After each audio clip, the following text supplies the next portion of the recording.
آل India Muslim personal لا board اگر آج حکومت کی آنکھ میں آنکھ ڈال کر بات کرتا ہے تو اس کے پیچھے فوج اور سپاہ کی طاقت نہیں ہے، وحدت و اجتماعیت کی طاقت ہے۔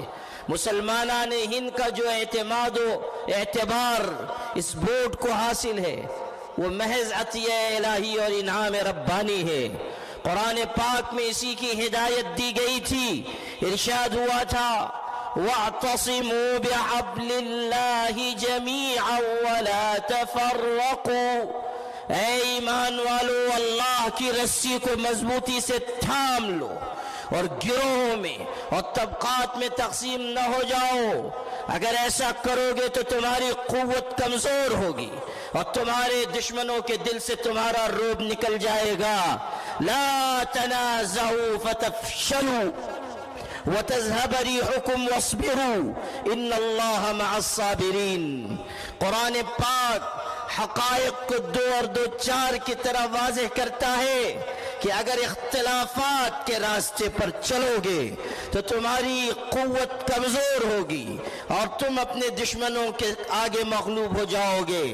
آل انڈیا مسلم پرسنل لا بورڈ وحدت و اجتماعیت کی دعوت دیتا ہے، تمام مسالک و مکاتب فکر کے مسلمانوں سے یہ کہتا ہے کہ آپ اپنے مسلک پر چلیں مگر وحدت کلمہ کی بنیاد پر مشترکہ ملی مقاصد کے لیے ایک رہیں، مسلم پرسنل لا کی حفاظت کے لیے ایک رہیں۔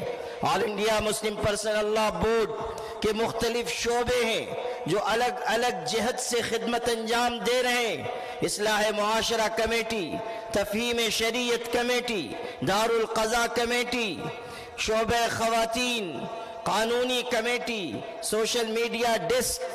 ان شعبوں کے ذریعے مختلف حلقوں میں اور دائرہ کار میں خدمت انجام دی جا رہی ہے، اور آج بھی الحمدللہ بورڈ کی آواز میں قوت ہے، طاقت ہے۔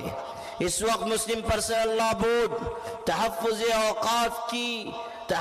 اوقاف کی مہم چلا رہا ہے۔ آپ جانتے ہیں کہ وقف ترمیمی بل لایا گیا ہے جو وقف جائیدادوں کے لیے نہایت خطرناک ہے۔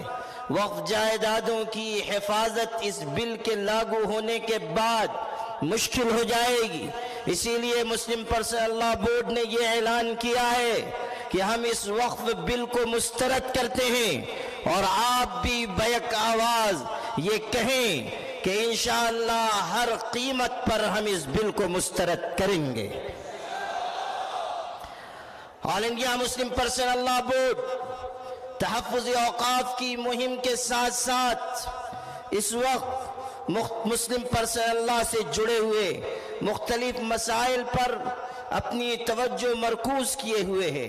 ایک بہت اہم مسئلہ اس وقت عبادت گاہوں کی حفاظت کا، مساجد کی حفاظت کا ہے۔ آپ کو علم ہوگا کہ آج سنبھل میں کیسی دردناک واردات پیش آئی ہے۔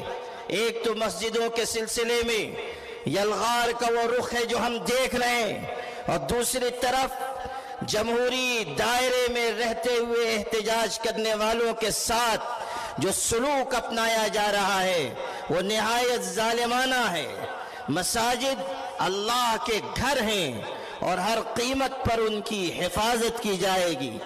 آل انڈیا مسلم پرسنل لا بورڈ اس طرح کی مختلف کوششیں انجام دیتا آیا ہے، آج بھی انجام دے رہا ہے، اور انشاءاللہ بزرگوں کا لگایا ہوا یہ پودا سرسبز و شاداب رہے گا، تر و تازہ رہے گا، اور ہم ہمت کے ساتھ، حکمت کے ساتھ، حوصلے اور توازن کے ساتھ آگے بڑھتے رہیں گے۔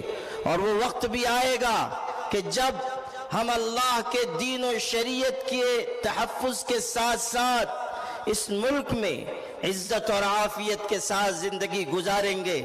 حالات سے دل برداشتہ ہونے کی ضرورت نہیں، اگر کوئی بھی ہمارے ساتھ نہ ہو تب بھی اللہ کی مدد ہمارے ساتھ ہے۔ یاد کر لیجئے کہ جب حضرت نبی کریم صلی اللہ علیہ وسلم غار ثور کی تاریکیوں میں تھے اور دشمنوں کے قدم وہاں تک پہنچ گئے،